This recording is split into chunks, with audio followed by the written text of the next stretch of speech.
You ask Tiger to solve. This deals with linear equations with one unknown. The final result is a equals 9. Let's solve it step by step.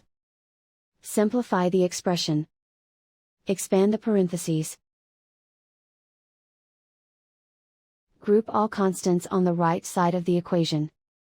Subtract 7 from both sides. Simplify the arithmetic.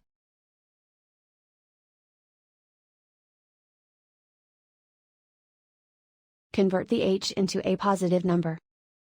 Multiply both sides by -1.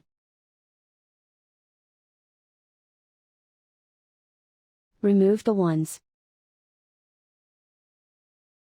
Simplify the arithmetic. And so the final result is a equals 9.